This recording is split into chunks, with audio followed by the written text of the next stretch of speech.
दोस्तों आपने करेक्शन की रिक्वेस्ट लगाई है जहां आपने मैनेज पे जाके जॉइंट डिक्लेरेशन पे जाके एक पूरा प्रोसेस फॉलो किया, अपने सारे डॉक्यूमेंट लगा दिए हैं, लेकिन आपकी कंपनी अभी भी उस रिक्वेस्ट को एक्सेप्ट नहीं कर रही है। तो आज की वीडियो में मैं आपको इसी टॉपिक पे बताने वाला हूं कि आपको कैसे अपनी कंपनी को अप्रोच करना है।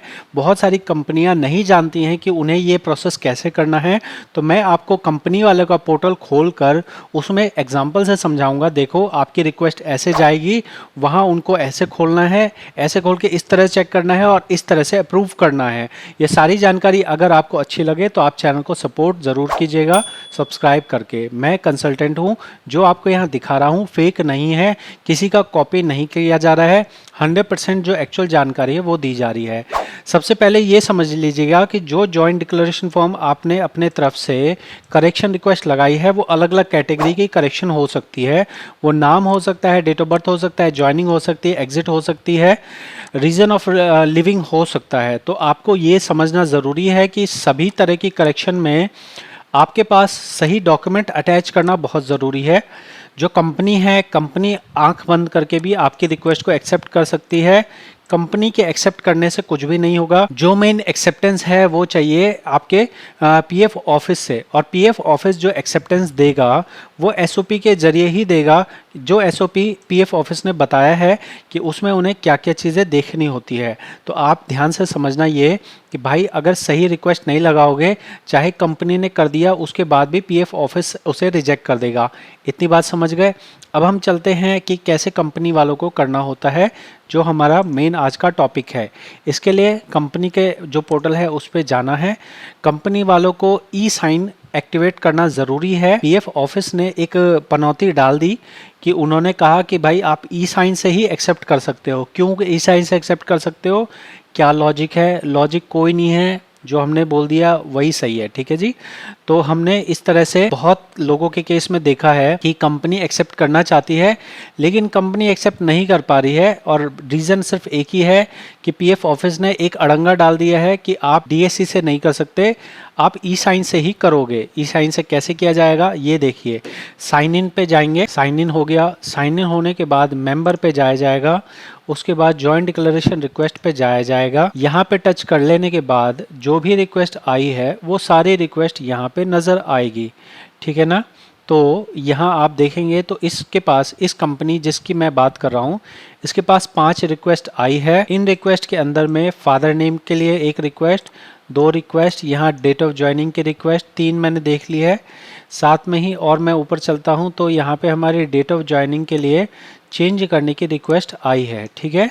तो ये सभी रिक्वेस्ट को एक्सेप्ट कैसे करना है, इसके लिए व्यू में जाके आप चाहें तो डॉक्यूमेंट देख सकते हैं। डॉक्यूमेंट देखना है, कंपनी अपना सेटिस्फेक्शन के लिए डॉक्यूमेंट देख सकती है। कंपनी को यहाँ डॉक्यूमेंट देखने का तो ऑप्शन दिया ही गया है, साथ में ही कंपनी अपने तरफ से भी कुछ एडिशनल डॉक्यूमेंट लगा सकती है, जो कंपनी को ऐसा लगे कि इस करेक्शन करने के लिए इसे और भी चीज़ें लगानी ज़रूरी है। तो इसके लिए कहाँ जाएंगे? इसके लिए रिक्वेस्ट रिसीव्ड बाय मेंबर है ना, इस पे टच करेंगे। टच करने पे ये कह रहा है कि जो रेड में है वो हमें जो है वो रिक्वेस्ट नई आई है। तो देखो यहाँ पे डेट ऑफ ज्वाइनिंग की बात हो रही है ना, यहाँ पे रेड में डेट ऑफ ज्वाइनिंग है, तो इसका मतलब है कि हम ये वाली चीज़ बदलना चाह रहे हैं। समझ गए। अब यहाँ पे हमें नीचे चलना है। नीचे चल के यहाँ पे ऑप्शन नज़र आ रहा है जहाँ पे ऑथराइज करना है। ये जो ऑथराइज वाली चीज़ है ये ऑथराइज करनी है। उसके बाद चाहे यहाँ पे डॉक्यूमेंट लगा सकते हैं, और रिमार्क आप देख सकते हैं। रिमार्क ज़रूरी नहीं है कि रिमार्क में आप कोई लंबी चौड़ी कहानी लिखें, सिर्फ ओके लिखना भी काफ़ी है।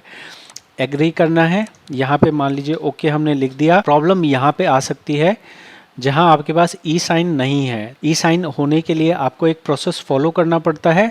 वो प्रोसेस फॉलो करके आपका ई साइन एक्टिवेट हो जाए, उसके बाद ही आपको ये काम करने को मिलेगा।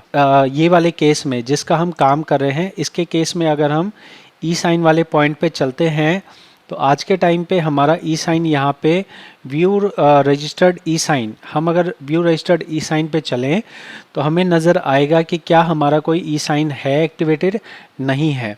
इसी की वजह से यहाँ पे 5 मेंबर्स ने रिक्वेस्ट लगाई है और उनमें से किसी की भी रिक्वेस्ट एक्सेप्ट नहीं की जा रही है। तो अगर आपकी कंपनी अभी तक आपका जॉइंट डिक्लेरेशन रिक्वेस्ट को एक्सेप्ट नहीं कर रही है तो उनसे ये वीडियो शेयर कीजिए ताकि वो इस प्रोसेस को देखे और इस प्रोसेस को समझ के आपकी रिक्वेस्ट को एक्सेप्ट कर दे। कंपनी के पास आर्थिक तौर पे इस पे कोई बोझ नहीं पड़ता है। जो रिक्वेस्ट आप लगा रहे हैं ये सिर्फ कंपनी को एक्सेप्ट करना है, उसके आगे जो है पीएफ ऑफिस इसे एक्सेप्ट कर देगा। ध्यान रखिएगा कि अगर आप सही डॉक्यूमेंट नहीं लगाएंगे तो चाहे आपकी कंपनी एक्सेप्ट भी कर ले तो भी पीएफ ऑफिस इसे रिजेक्ट करेगा और आपका टाइम वेस्ट होगा। आपकी रिक्वेस्ट जो है बार बार आप लगाते रहोगे तो भी सही नहीं होगा। इसके लिए आप एक काम कर सकते हैं कि मैंने पूरी एक प्लेलिस्ट बनाई है जहाँ मैंने सभी टॉपिक्स में बताया है कि किस चीज़ के लिए क्या डॉक्यूमेंट लगेगा, कैसे आपको लगाना है, सारे मैंने प्लेलिस्ट बनाई है जून 2024 के अंदर। ठीक है, तो आप उन प्लेलिस्ट को देखिए और उस प्लेलिस्ट के अकॉर्डिंग आप अपना काम कीजिए। क्या मैं इसमें आपका रिक्वेस्ट एक्सेप्ट कर सकता हूं? तो थोड़ा दिमाग यूज़ करो। लोग दिमाग यूज़ नहीं करते हैं, बोलते हैं कि सर मेरा करेक्शन आप कर दो और मेरे से फीस ले लो। भाई मैं कैसे कर सकता हूँ? रिक्वेस्ट आपकी कंपनी की आईडी में गई है, क्या मेरे पास आपकी कंपनी की आईडी है? कंपनी ने मान लीजिए एक्सेप्ट कर लिया, उसके बाद रिक्वेस्ट जानी है पीएफ ऑफिस में, क्या मेरे पास पीएफ ऑफिस की आईडी है? ना तो मेरे पास एम्प्लॉयर का एक्सेस है ना पीएफ ऑफिस का एक्सेस है, तो मेरे से नहीं होगा। मैं आपको ये सही तरीका बता सकता हूँ कि आप क्या डॉक्यूमेंट लगाइए, कैसे आपको अटैच करना है, मैं आपके लिए ऑनलाइन रिक्वेस्ट लगा के दे सकता हूँ। लेकिन इससे आगे का काम जो एम्प्लॉयर का काम है और जो पीएफ ऑफिस का काम है ये मेरे हाथ में नहीं है।